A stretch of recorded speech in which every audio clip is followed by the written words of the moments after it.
agnostics, long-haired weirdos, short-haired weirdos, vandals, hooligans. The government, hug the government, love the government, hug the government, love the government, hug the government. Welcome to The Politics Guys, a place for bipartisan, rational, and civil debate on American politics and policy. I'm Michael Baranowski, a professor of political science at Northern Kentucky University. I'm joined today by my conservative counterpart, Cleveland area attorney Jay Carson. Hi, Mike. Hey, Jay, how you doing? Well, I'll tell you, after this week, I feel sort of like Vincent Price screaming out, help me, in a very tiny voice. Okay, maybe we'll get into the reasons for that. If people get that, yes. I am sure, but before we get started, Jay, I wanted to mention something new that we're doing, and that is we're offering a new, I guess you could call it sort of a benefit, depending on how you look at it, to supporters of the show. We've set up a private, invitation-only, supporters-only discussion group on Discord, and it's really simple to get set up. If you're already a supporter, just go to discord.com, create an account. It's free. It's really simple. Then just log into your Patreon account, go to the apps tab, and just click connect next to Discord, and boom, you're all set up. And that's going to be our main place to post things about the news and interact with folks, because to this point, we've been sort of all over the place. There's the bipartisan politics group, there's the Facebook and Twitter and so forth, and those will still be around, but we're going to be focusing specifically on that. Well, it's kind of a way to keep things a little more, I'd like to think, focused and allow for more interaction between all of our hosts and supporters, and we hope you enjoy it. And we'd also like to thank our newest sustaining supporters: Eric, Caroline, Douglas, Jersey G, Ryan, Stephanie, Monty, Shane, Heather, the guys at the Cue It Up podcast, and Keith, who has increased his monthly pledge of support. And that's a lot. Yeah, well, it's been 2 weeks since I've been on the show, and so they kind of back up, I guess. And so we're happy we can acknowledge all of you, and it really means a lot that you are supporting the show. So thank you very much for that. And of course, as a Patreon supporter, you not only get that second full-length episode every week, you also get ad-free versions of everything and other things, levels of support, like, for instance, that Discord thing that we just added. And again, if financial considerations make it impossible for you to support the show at this time, but you want to get access to all that, just let me know. Send me an email, mike@politicsguys.com, and I'm happy to get you set up with access to all of our content. Okay, with that out of the way, Jay, you can go ahead and take it away. And what is our top story this week? Well, our top story, as you might expect, is the continuing fallout of President Trump's coronavirus diagnosis and potentially miraculous recovery. And just sort of what we still don't know, how this is affecting the landscape. Just for a brief recap, the president returned to the White House on Monday and stated that he's feeling great, best in 20 years, sang the praises of Regeneron, promised to provide that for free to everybody. Then had another statement, sort of the next day, again, sort of indicating that he believes he's in great health. His tests appear to show that he does have an antibody response, which may be part antibodies, may be his response to, or maybe the antibodies he was injected with, the monoclonal antibodies that were part of the experimental treatment that he received. So at this point, we still don't know, though, when when he tested negative last before testing positive, which is a concern for folks, because was he actually out doing things, holding the debate when he was actually positive and likely contagious? And the sort of the flip side of that, the other piece of this, is we don't know when he's not going to be contagious.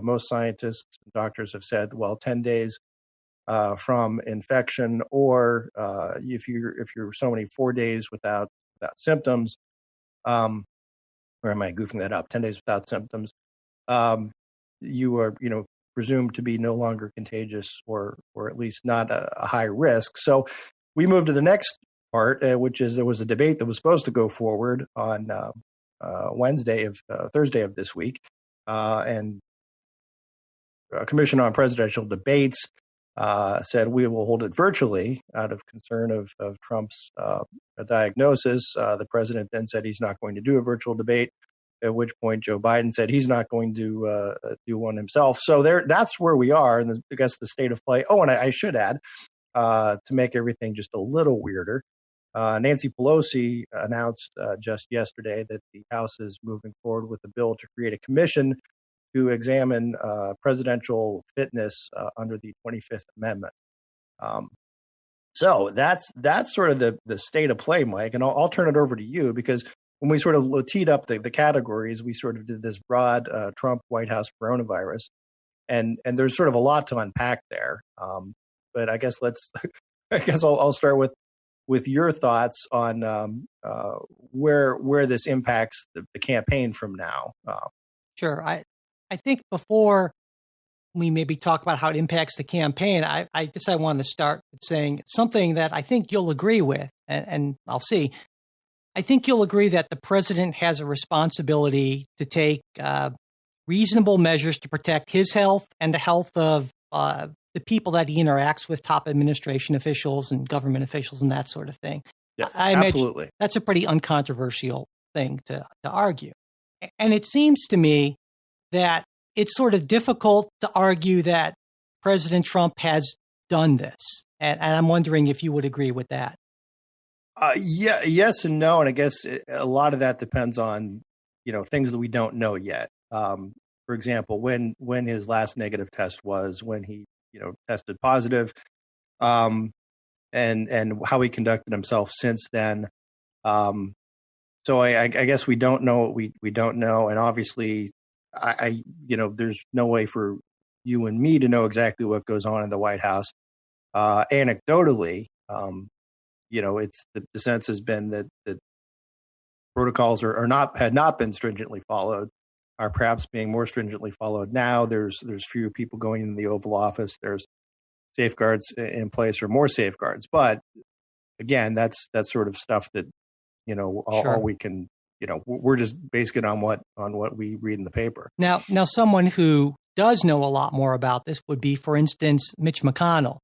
And on Thursday, Mitch McConnell said he hadn't been to the White House in more than 2 months because in his words, my impression was their approach to how to handle this was different than mine, and what I insisted that we do in the Senate, which is to wear a mask and practice social distancing. So I think that if Mitch McConnell is reluctant to go to the White House, I think that's a pretty good indication, right? Well, if you and Mitch McConnell are on the same page, then that's got to be. Yes, I mean, concern. My gosh, what are we coming to?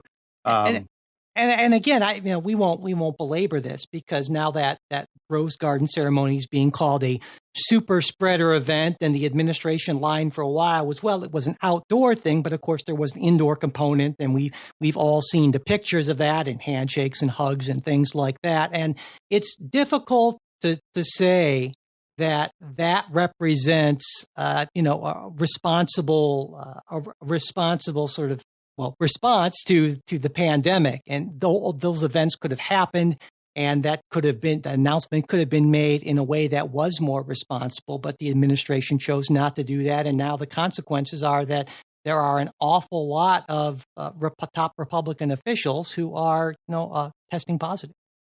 Well, there is something, though. I mean, that I think we should add is that with these White House, the Rose Garden ceremony, and other visits, supposedly everyone was tested with one of the rapid tests prior to being admitted. And CJ, now that seems that's not enough or not helpful. Which is odd to me, Jay. And I'm glad you pointed that out, because it seems odd to me that, given the fact that no one is in a better position to have access to the best science on this than the people at the White House. And everyone, I thought everyone knows that you don't necessarily, or you can have COVID for a number of days without necessarily testing positive. And so the idea that a test in and of itself would be sufficient protection, I mean, it just seems it seems strange to me that that would be the argument when it just flies in the face of what is pretty clear about what we know about positive tests and when a person has it as an infectious. I mean, does that seem odd to you? Well, yeah, a little bit, yeah. And I'm with you on that. I don't see what the downside would have been in moving forward with other precautions.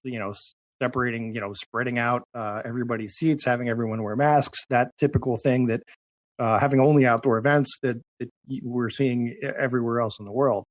So no, I agree that more could have been done. At the same time, yeah, there's a strange over reliance apparently on these rapid tests. So I think that's, And I wanted to get your take on something kind of broader than this. That I looked at one review. This was from Ballotopedia, and they kind of looked at all federal officials or candidates for federal office, and they found that of people who have announced that they are positive for coronavirus, that right around 73% were from Republican officials or candidates from office. And I wanted to get your take on why you think the percentage of Republicans who are getting this is so much higher than Democrats. Well, I mean, I suppose there's the karma theory. I think we can reject that out of hand, right? Okay, God hates Republicans. Yeah, let's just put that aside. Okay. Yeah. I don't know. I mean, it could be again just that they're out there. They are doing more events. It's hard to say.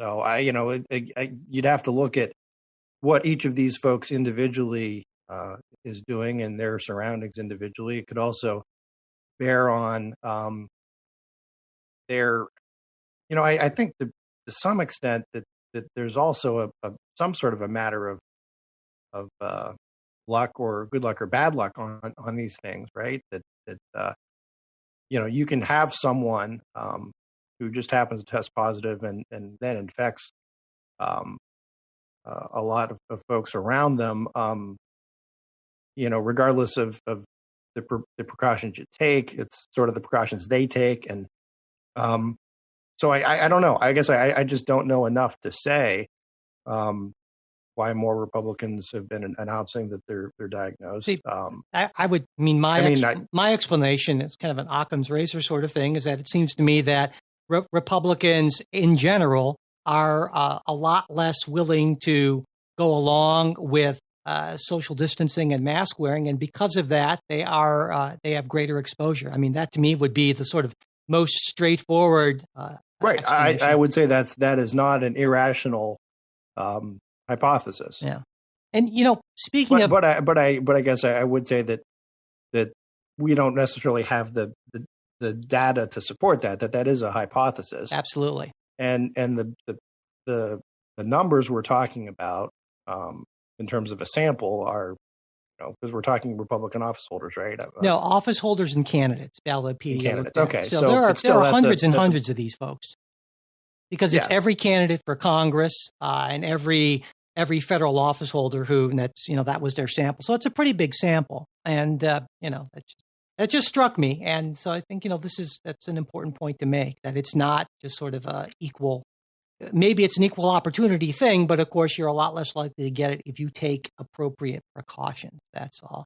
And you mentioned irrational responses, and that brings me to a second thing: is President Trump has seemed, I would argue, even more erratic than usual in the last week. Now, I am a doctor, but I'm not that kind of doctor, right? And so, I mean, things like, and we'll talk about this in a minute, saying that stimulus talks are on Tuesday or off on Tuesday and after the election. Now they're on again, and back and forth on a lot of things are going on. Fox News and saying Kamala Harris is a monster, more than once calling her a monster and things like that. And, maybe there are some people who are saying, well, maybe it's because he's all hopped up on steroids and monoclonal antibodies and who knows what else they've been, bleach or, sunlight injections, who knows. But I'm a little bit reluctant to go there, just because I think if you just kind of look at the polling numbers, maybe the president's just a little more concerned about his prospects for reelection. And so he's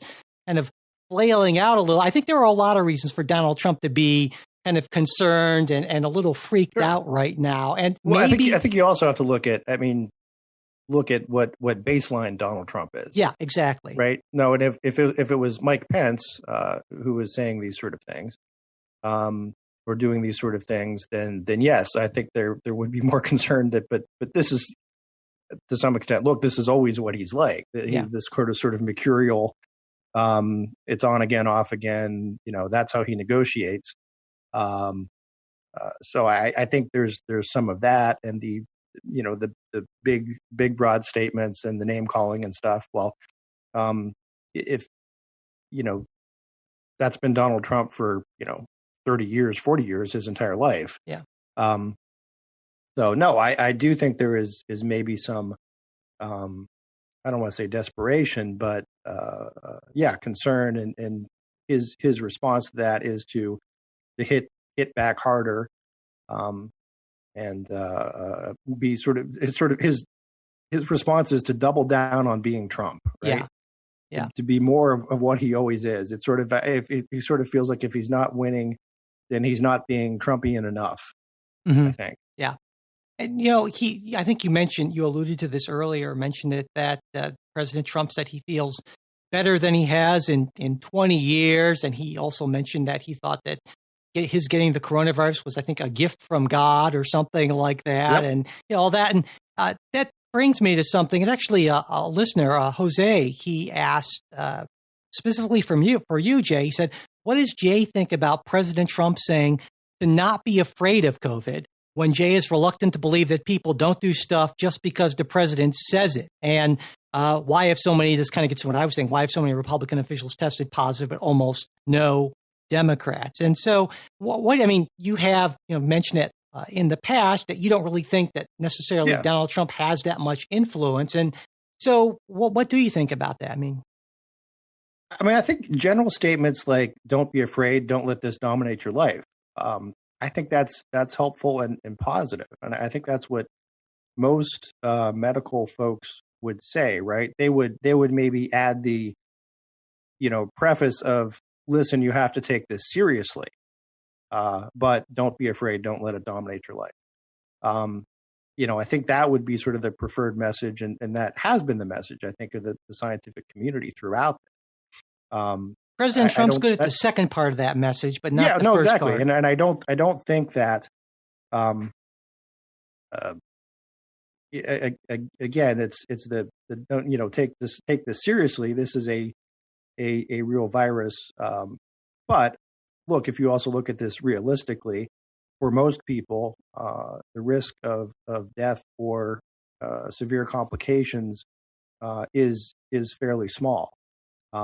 It's not zero, and it's certainly look. I think anybody, if you said, would you rather have coronavirus or not, most people would say no, I'd rather not. And certainly it can be deadly for those at high risk. But I think there's also something to be said about not sounding the panic alarm and saying, oh my gosh, this is terrible, lock yourself up and cease all activity, because there's also a price for that that we pay in terms of economic productivity, in terms of dealing with mental health issues, in terms of dealing with other medical issues that have sort of been put off, because of lockdowns, because of people are afraid to go out, afraid to go to the doctor. Those sorts of things. There's a cost to that, and I think so. I would say, look, I would agree with the "Don't be afraid, don't let it dominate your life" statement. I think I'd add the caveat that, but take it seriously. Yeah. And maybe don't, in public appearances, mock your opponent for being less of a man for wearing a mask.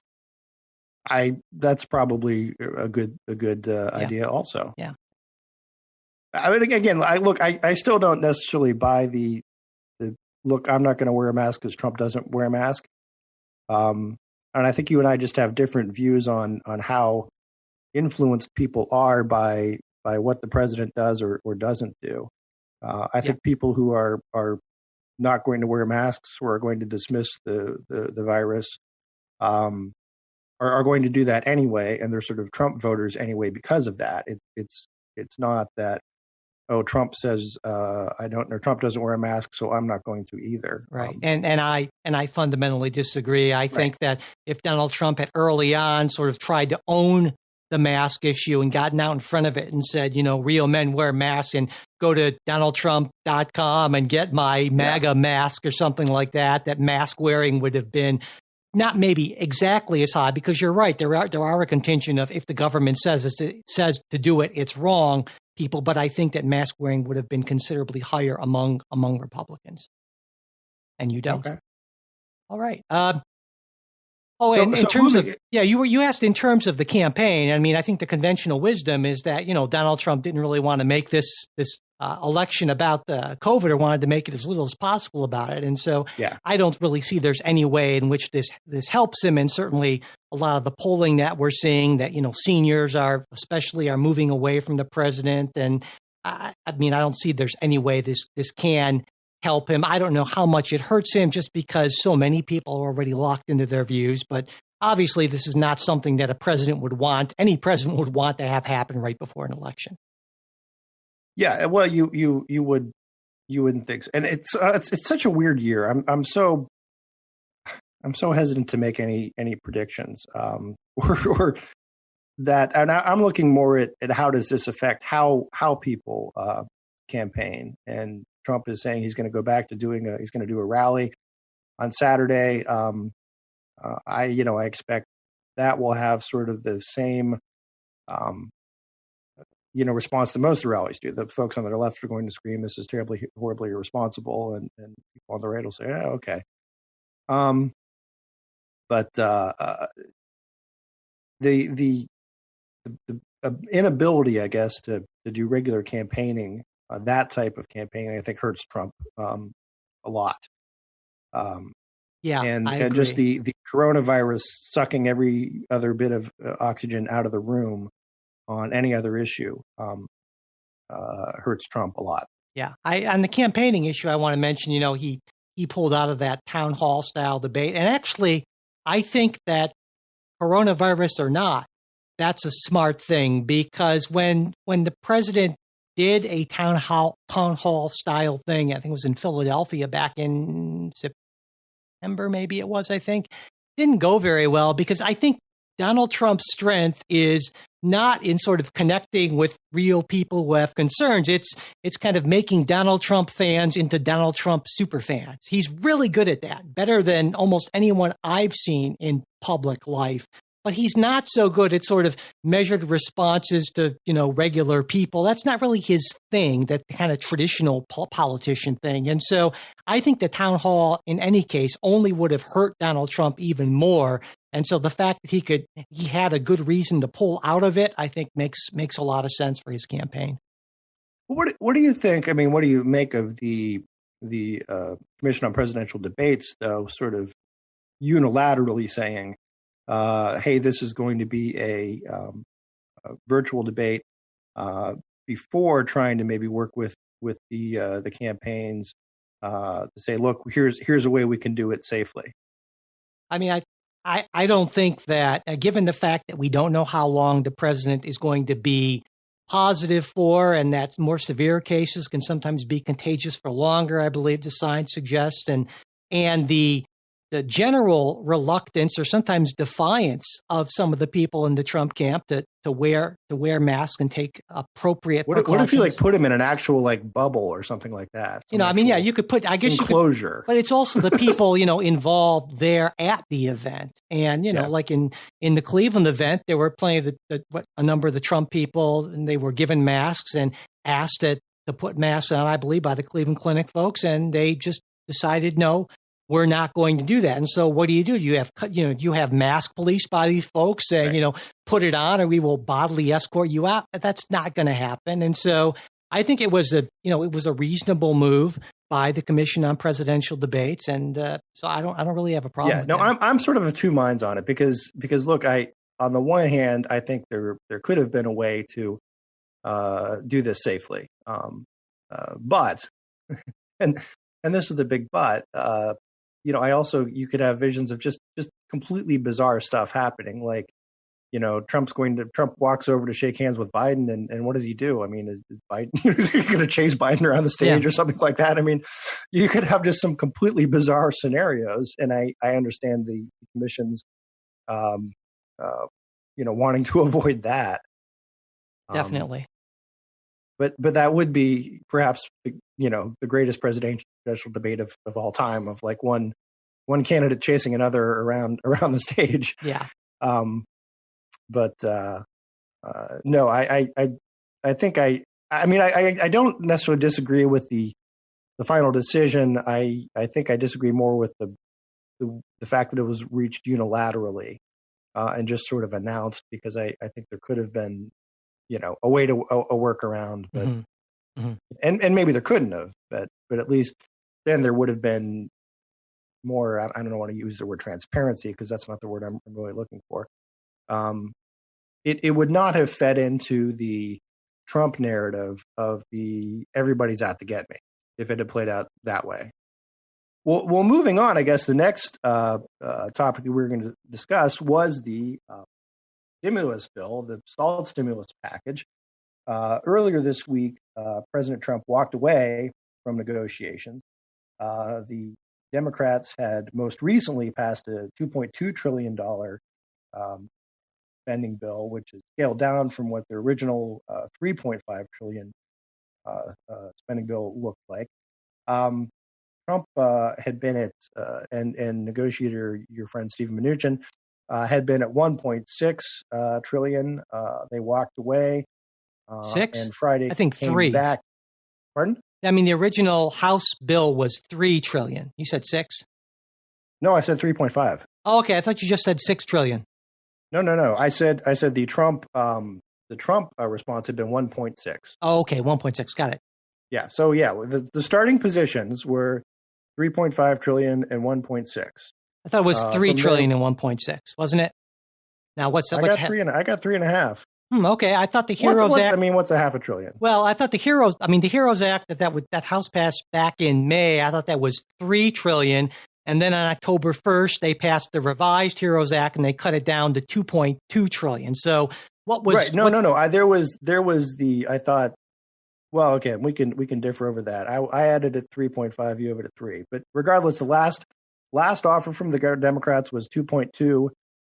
Trump was at 1.6 and has since on Friday moved up to 1.8 trillion. That would include $300 billion for state and local governments, which had been really one of the sticking points, right? I think both sides are agreeing on things like airline bailouts and checks to citizens, and general handing out of money. That's roundly popular. The bigger issue are these state and local government bailouts. And on that, the Democrats' initial position had been $900 billion. Then pared back as of last week in the 2.2 that was passed, $436 billion. And now Trump is at 300. So the sides are moving closer, and Wall Street responded pretty heartily. I mean, on Tuesday was a big drop sort of immediately after the walkaway, with stocks rebounding sharply on the sense that something might happen. Now, the other piece of this, of course, is Mitch McConnell, who has indicated that he doesn't see how this gets done before the election, what with some of his other priorities and Supreme Court nomination. Yeah. Your thoughts now. Where do we go? I want to talk about that. So, do you agree with Mitch McConnell that getting Amy Coney Barrett confirmed before the election is a more important priority for the Senate than acting on coronavirus relief? I think yes. But I also would say I think you could probably, if you have the will, you can do both. I want to understand why you think that, because here's what I'm thinking is that Judge Barrett can be confirmed after the election in a lame duck session just as easily, but every week that goes by without the Senate passing something is another week that people are suffering, is another week that more businesses potentially are closing, more layoffs, and further increases the possibility that instead of having anything remotely looking like a V-shaped recovery, we have kind of a second dip, a W-shaped recovery. And so I don't understand how confirming a justice, that something that could just as easily be done after the elections, in fact, might even be easier in terms of some endangered Republicans, how that takes precedence over this relief for millions of Americans. And if you could explain that to me, that would be great. Well, I think, one, looking at the politics of it, I think a lot of Senate Republicans need this. And if you look at the polling... Sorry, Jay, I wasn't clear enough. I didn't mean the politics. I meant in terms of what's the right thing to do for the country. And let me, because I think I may agree with you on the politics, but in terms of the right thing to do. I still think, to me, I think when you're talking about big federal programs and money rolling out, terms of a week or two typically don't make much difference, right? No layoffs. Tens of thousands of layoffs are going to be announced in the airline industry, and tell a family that's trying to get by on. Here's the thing: if there is a deal that we know that there is a deal, those layoffs will not happen, right? How does that help? Move on. It's not going to change if the Senate votes on that issue before or after the election. And I would say you're more likely to get a broader, right, a bigger package after the election, particularly if Biden wins and if the Democrats do well. How does it matter, though? How does that help small businesses that are struggling and are just on the verge of closing, that can't afford to stick it out any longer? How does that help people who, have been cut down to that, maybe around, I think the average is around $300 a week in unemployment benefits, who were getting up to that $900? You're not arguing that a week or two doesn't matter for them, are you? Yeah, no, actually, I am arguing that because look, okay, let's talk. No, because here, let's talk about this realistically. That's what I was trying to do. Real unemployment benefits, which are paid, people get unemployment benefits regardless. There was an additional money that was tacked on top of that. So this is if in the recession of the 2008 recession, if you were unemployed, you would get unemployment benefit. You wouldn't get unemployment benefit plus $600 or $300. So no, it's not as if people's benefits are just simply being cut off right away. Secondly, and also there's... Before you get to secondly, I want to make clear, that's not what I was saying. I was saying we have, not unprecedented, but incredibly high levels of unemployment because of this, because of, the pandemic. And while people are not at zero, I think you would agree that there's a big difference between $300 a week and $900 a week. And that difference is being felt every single day by millions of American families. Sure, absolutely. And so I guess maybe if we look at it on the other side, why does it matter whether or not Justice Barrett is confirmed on October 30th as opposed to, say, November 30th? Explain to me why it's so important that that this goes in line in front of coronavirus relief. Because if she's going to get confirmed anyway, and I believe that it's almost certain that she is, I don't understand why that should be the priority. Well, let me back up and frame the question a different way. Okay.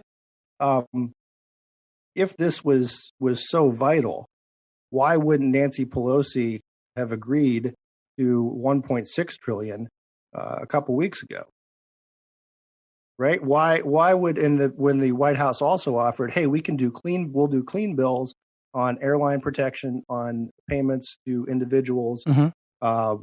We'll do that, and the House again rejected that. Absolutely, I agree with you on this, Jay. State and local government relief. Yeah, and I agree with you on that. Helping people. Why wouldn't I said on the show several times in the last couple of weeks that I thought that the responsible thing to do would be to get whatever you could get through right away. So I don't disagree with you on that. But, let's look at what's going on right now. And that's the Senate Majority Leader saying that I am going to prioritize the Supreme Court nomination over this. And so, yeah, I agree.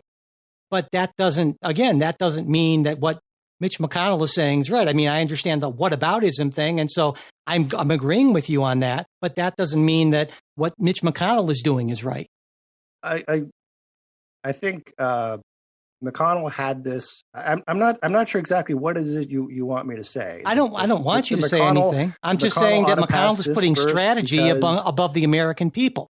He's looking at it. He's looking at it from the standpoint of what's best for Senate Republicans, as opposed to what's best for the American people. And that's certainly his prerogative to do so. I mean, that's what he wants to do. And just like you could argue that, Nancy Pelosi was doing a similar thing. If it's not right when Nancy Pelosi does it, it's not right when Mitch McConnell does it. Again, I think we're just at different places in terms of what we believe the efficacy of. Well, let me ask you this: these government programs is going the other way. How does it matter if Justice Barrett, if Amy Coney Barrett becomes Justice Barrett? 3 weeks from now, or 2 weeks from now, or 6 weeks from now? How does that matter? Because I think the Democrats would rather have her confirmed in a lame duck session, because that would give them fuel for continuing arguments about the legitimacy of the court. It would fuel their arguments that they therefore deserve to be able to pack the court. Yeah, I'm sorry. I should have been clear. I meant, how does it matter in terms of for the American people as opposed to in terms of political strategy? My bad. I guess my response is exactly the same, because it goes to the attacks on the legitimacy of the court. It goes to the Democrat plan to pack the Supreme Court. Right? Why? Let's put it this way. Why would the House Democrats balk at moving this? And again, this has been going on for quite a while. And let's be clear that House Democrats actually passed an act, again, back in May, and Mitch McConnell, the Senate, decided not to take up anything until the end of July, days before these expanded unemployment benefits ran out. And so, in the normal course of things, how the legislative process is supposed to work is that the Senate is actually supposed to be part of the legislative process, but Mitch McConnell made the, strategic decision to outsource legislative negotiations to Steven Mnuchin and the White House.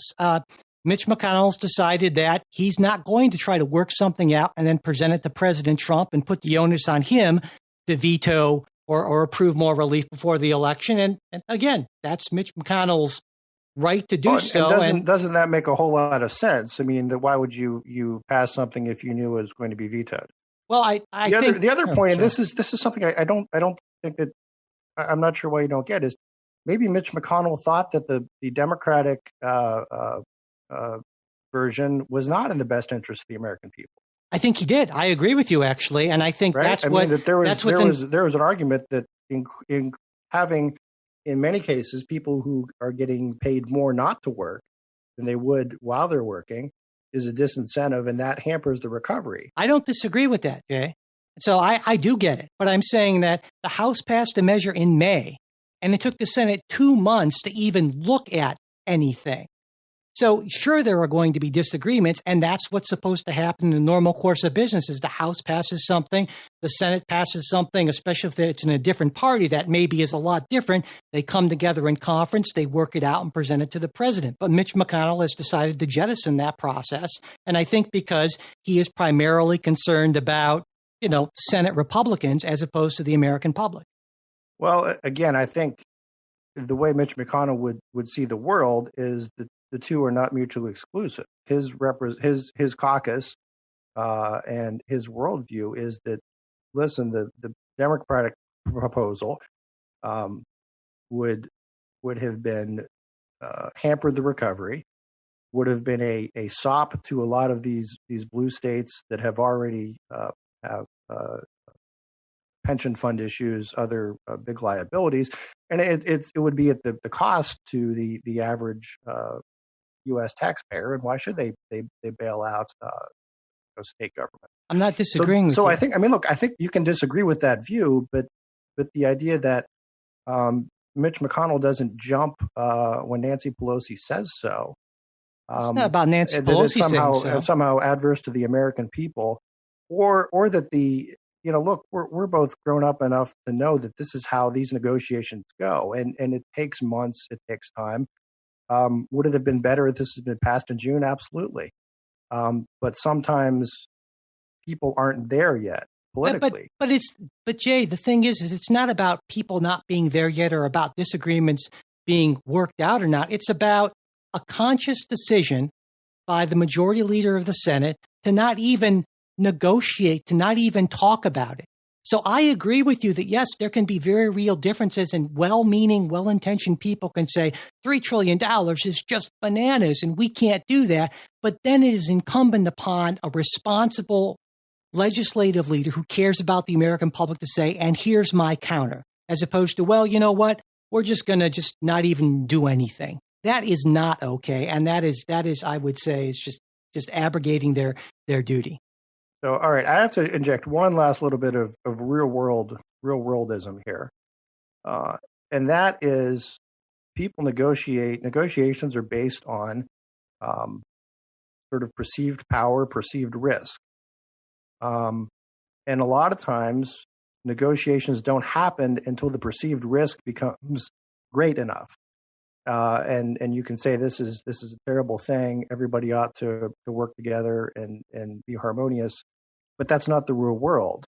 And I think in almost any negotiations, especially big negotiations where there are big differences,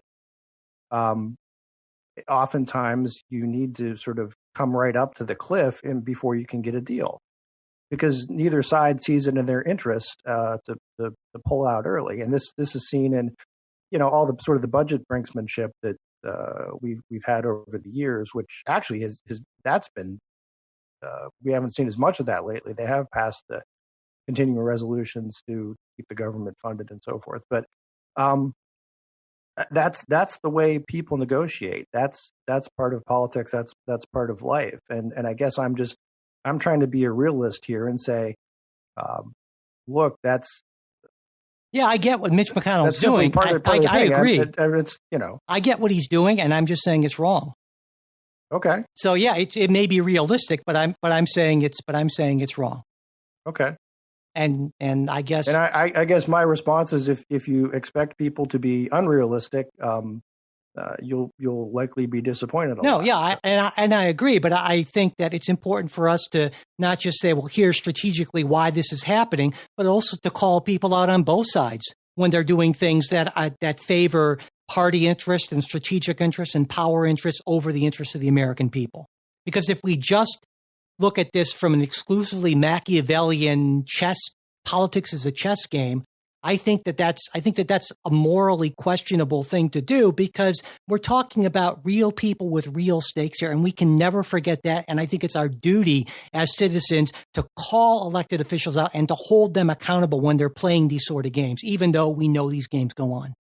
Again, I think you're kind of starting from a premise that a big bailout is absolutely necessarily the right thing to do. Well, I mean, the Fed has said so, and almost all economists say so. So I think there's a pretty good. But again, here case to be made. we went through this of offering clean, separate bills, and the other side doesn't want it. So I mean, this is how people negotiate in Washington. This is how people negotiate in real life. And again, I don't think we're not disagreeing about that, Jay. But I'm saying that if we see things going on that are putting strategy and party before country, if we just sort of throw up our hands and just say, well, you know what, that's just how things are. Yeah, that's true. It's a statement of reality. But I am saying that we have an obligation to say, hey, that may be how things are, but we have a right to expect more and to hold people accountable when they put party above country, and not just to say, well, that's just the world. Here's the thing. You keep saying putting party above country, right? Yeah. But if you believe that it's bad for the country to sign on to 2.2 trillion or 3 trillion, and that it will be better for the country to wait and have a better deal that's more focused. Are you putting party ahead of country? No, I understand this is so many folks on the left have this sort of, well, this is, our interest is necessarily the national interest always, and everyone else is just. I'm not saying that, Jay. If I gave you that impression, I didn't mean to. I'm not necessarily saying that the Democratic interest is the interest of the country. I'm saying that, you pointed out that Republicans could have good faith objections to the sort of things that were in the first Heroes Bill and in the revised Heroes Bill. And I agree with that. But I'm saying that the thing to do then is to come together and to work it out. And immediately. And I'm saying, as I faulted Nancy Pelosi and the Democrats for not being more willing to put together something more targeted and pass that. So I'm not disagreeing with you on that, but I'm saying that, we can't, I think it's wrong for us to stick strictly to the realm of Machiavellian strategy and not to demand more of our elected officials, or at least to, not just throw up our hands and say, oh, well, that's just how they are. All right. Here's my prediction. I believe there will be a stimulus package voted on before the election. And it will be somewhere between 1.8 and 2.2 trillion. I think you're right about that. Senate, the Senate will pass that, and the Senate will also confirm Amy Coney Barrett. I certainly think that the latter thing. As for the former, Mitch McConnell has been pretty strong on saying he doesn't know that it's going to happen. He's made repeated statements, so I'm not as sure. I hope you're right about that, Jay. But when Mitch McConnell comes out and says that multiple times, I am skeptical. I think he is going to protect as many of his contingent from any sort of difficult vote. And to me, what I see, McConnell, again, if you're correct, why should this be a difficult vote for them? Well, and that's a great point. Here's, I think, one argument for the logic of this. If Senate Republicans think that the Democrats might win control of the Senate, they think there's a good chance of that happening, and there's a reasonable chance of that happening, then if you're Mitch McConnell, you can say, you know what, I don't want to have any of my potentially vulnerable Senate Republicans in 2022 cast a vote for trillions of dollars more spending, because I don't want them to have to deal with the challenge from their right flank in 2022. And again, remember, that's a pretty big, like 20 some Republicans are defending seats. And that's okay. That's a good argument. Yeah. And so if this is going to get passed anyway in, say, January or February with no Republican votes, then I don't have to put anyone in my caucus up for a vote that they're going to have to defend in 2022. And that makes a lot more sense for winning back the Senate in 2022 if I think that there's a good chance I won't. So I think that Mitch McConnell is protecting his members, and that's what I understand it, but I think that's what I find problematic. Right. But again, I was by protecting his members, to me, that means doing what a lot of people in the country think is the right thing to do. Yeah, well, I think sometimes, right? I mean, he's protecting those members because the people who live in those member states don't want to see massive. They want to see a smaller. I think you misunderstand my argument. Sorry, I wasn't clear enough. I think he's protecting his members from primary challenges to the right, actually. Okay. So, and that argument kind of falls apart. And I think there are Republicans who would vote for that if they weren't concerned about primary challenges in 2022 from the right, which I expect a number of them would probably get. And even if they won, that would still, make things a little more difficult for them, perhaps, going into general elections. All right. So your prediction is no stimulus. Yeah, and I hope I'm wrong. Okay. But I mean, don't you also agree though? Look, if they lose the Senate and Biden wins, there will be a massive stimulus that will far exceed Nancy Pelosi's wildest dreams. Well, it will not exceed Nancy Pelosi's wildest dreams. She has some pretty wild dreams. Yeah, but it also will not happen until sometime in January of 2021, and that's too long to wait. I think at that point, we're not going to see anything like a V-shaped recovery. Again, it would be much more like that W-shaped thing. It's pretty clear from almost all economists, and like I said, the Federal Reserve, that something needs to happen pretty soon. And so, waiting 3 months for getting a better deal, I don't think that's a viable option. All right. Well, moving on, and speaking of wild dreams, there was the Department of Homeland Security and the FBI thwarted a plot to kidnap the governor of Michigan from her vacation home. The plot includes all sorts of bizarre things like secret hideouts with trapdoors under rugs, a plan to blow up bridges in order to block law enforcement's ability to come to the rescue.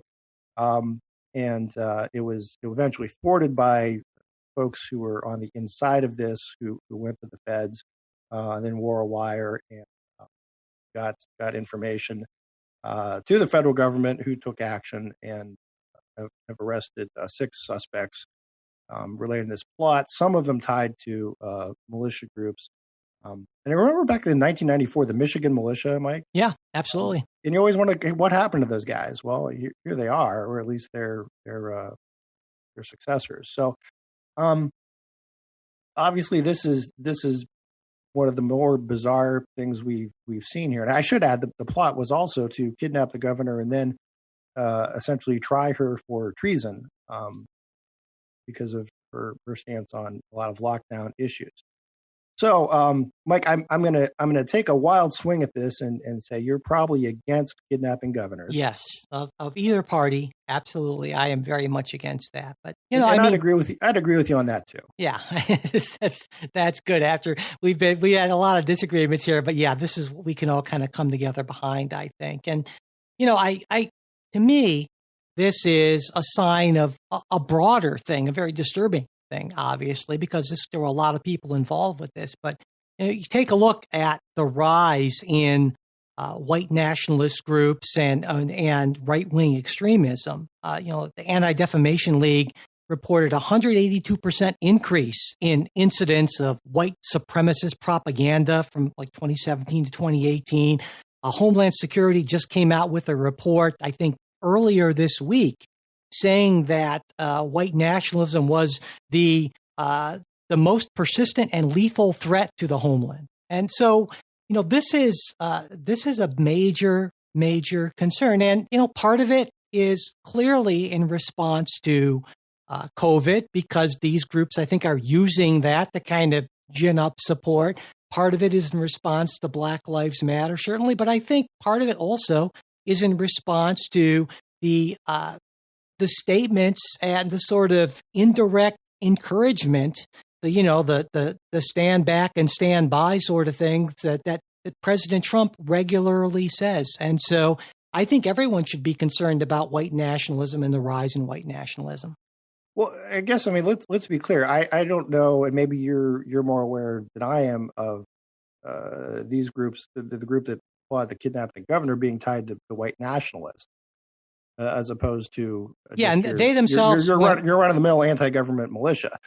Yeah. Now, the Michigan Attorney General said that the plotting involved white nationalist groups, so they weren't the people who directly did this were not specifically a white nationalist group. So yeah, that's an important distinction to make. Exactly. Yeah, say what you want about the guys, but look, hey, I may be a lunatic militia fringeman, but look, I'm no white nationalist.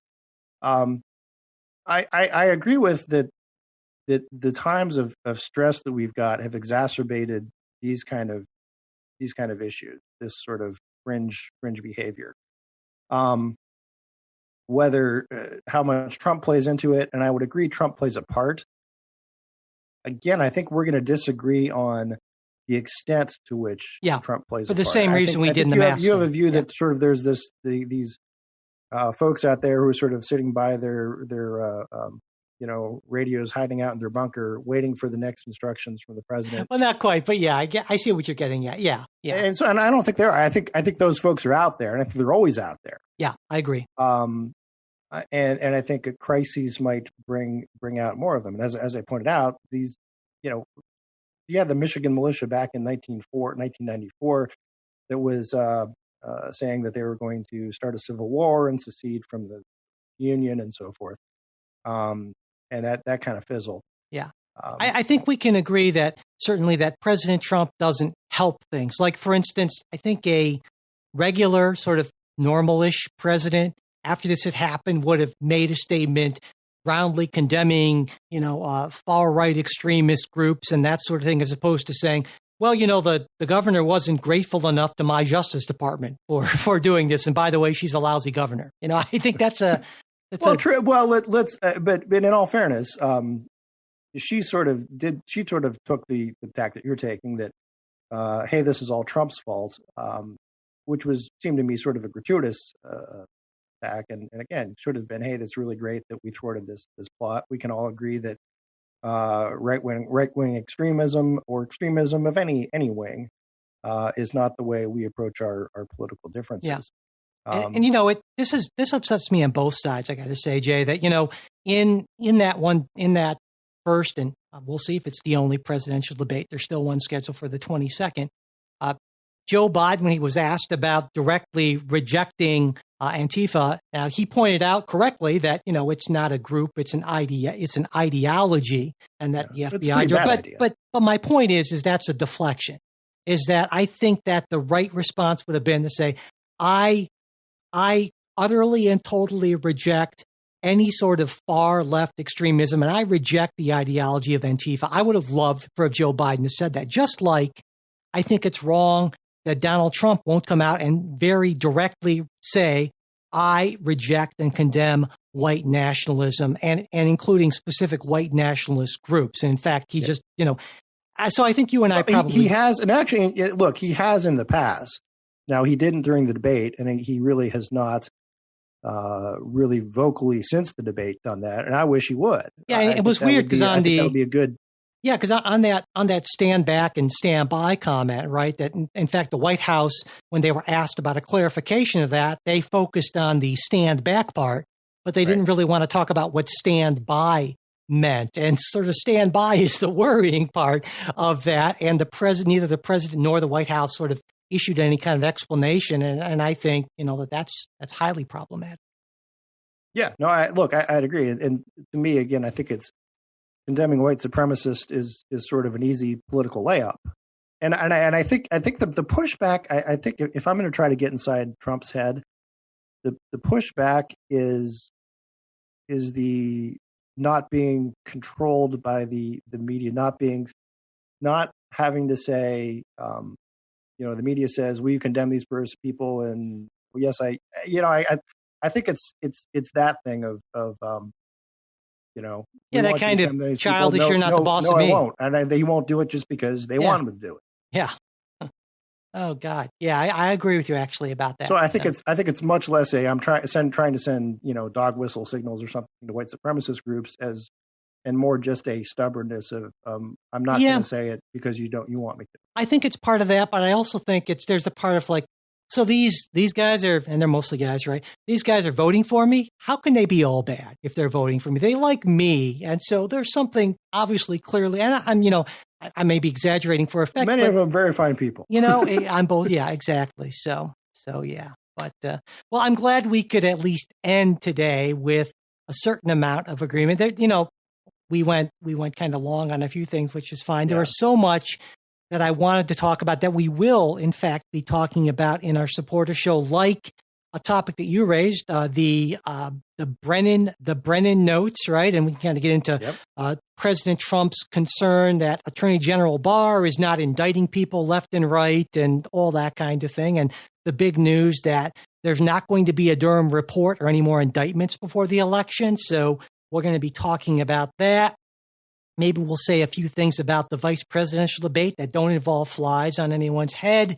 And also I listened to that show that you did with Trey, and we made that available to everyone actually. And there were a few things that really bothered me. And so I was hoping we could maybe get into that as well a little bit. So I think there's that and maybe a few other things. So if you are a supporter, that will be there for you on Tuesday this week. And if you're not a supporter and you'd like to become one, just go to patreon.com/politicsguys and sign up. And again, if you can't afford to become a supporter, just send me an email, mike@politicsguys.com, and I will get you set up with full access to all of our stuff. And something that everyone can do, and it's free, subscribing to the show, leaving ratings, reviews, and especially sharing shows on social media. That really makes a big difference, and we really appreciate it. If you just generally want to get in touch with us to ask a question, make a comment, mail@politicsguys.com. Even though we're not really actively going to be part of the bipartisan politics subreddit, it's still there, and you can check that out. And, I highly recommend it. I started it, so, and there's also our Facebook page where we will still be posting new show links and where listeners can comment, and that's facebook.com/politicsguys page. And we're also on Twitter @politicsguys. The executive producers of the Politics Guys are Bruce Johnson, Wilma Moreno, Andra Masker, Daniel Toe, Chris Wilkerson, and Nathan Suddenhouse. We'll be back with a new show next week. We hope you'll join.